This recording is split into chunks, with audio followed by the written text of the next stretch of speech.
இப்போ வந்து ஆர்டருக்கு எல்லாமே ரெடி ஆயிடுச்சு. எல்லா பொடியும் அரைச்சி ரெடி பண்ணி காய வச்சு எடுத்து வச்சுருக்கோம். அடுத்த பேஜுக்கு பார்த்திங்கன்னா ரோஸ் வந்து காய வச்சுருக்கோம். ரோஸ் வந்து நிழல் காய்ச்சலில் தான் காய வைக்கணும், அதனால் காய வச்சுருக்கோம். நாங்கள் வந்து கொஞ்சம் கொஞ்சமாக தான் அரைப்போம், மொத்தமாக வந்து அரைக்க மாட்டோம். கேட்கும்போது அப்பப்போ தான் நாங்கள் 2 நாளைக்குள்ளே நாங்கள் டெலிவரி கொடுக்குற மாதிரி தான் நாங்கள் அரைச்சி வைப்போம். உங்களுக்கு ஏதாவது தேவைப்பட்டதுன்னா வாட்ஸ்அப் நம்பர் கொடுக்குறோம், நீங்கள் அதில் கான்டாக்ட் பண்ணிக்கோங்க. இப்போ நாங்கள் என்னென்ன ரெடி பண்ணியிருக்கோம்னு பார்த்தீங்கன்னா, சாம்பார் பொடி ரெடி பண்ணியிருக்கோம். சாம்பார் பொடி வந்து 3/4 கிலோவுக்கு ஆர்டர் வந்திருக்கு. இந்த 2 நாளில் டெலிவரி கொடுக்கணும். அதே போல் குழம்பு மிளகாய் தூளுக்கு வந்து 1 கிலோவுக்கு ஆர்டர் வந்திருக்கு. அப்புறம் பார்த்திங்கன்னா குளியல் பொடி, இது வந்து குளிக்கிறதுக்கு மட்டும் யூஸ் பண்ணுறது, மஞ்சள் பொடி கிடையாது, குளியல் பொடி, நலுங்கு மாவு மாதிரி அந்த பவுட்ரு. இது எதுக்காகன்னு பார்த்திங்கன்னா, முகத்தில் கருந்திட்டு இந்த கருப்பாக படிகிறது, வெயிலில் போகிறவங்களுக்கு கலர்ஃபுல்லாக டேன் ஆகிறது, அந்த இதுக்காக தான். இது முகமும் நல்லா பிரைட்னஸ் கொடுக்கும்.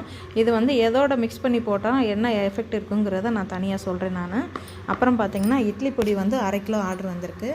அதுக்கு நாங்கள் இப்போ ரெடி பண்ணியிருக்கோம். இப்போ நாங்கள் என்னென்ன அளவில் நாங்கள் எல்லாம் போடுறோன்றதையும் நான் தனியாக உங்களுக்கு டிஸ்கிரிப்ஷனில் கொடுக்குறேன். உங்களுக்கு தேவைப்பட்டதுன்னா நீங்கள் வாட்ஸ்அப்பில் ஆர்டர் பண்ணிக்கிறலாம்.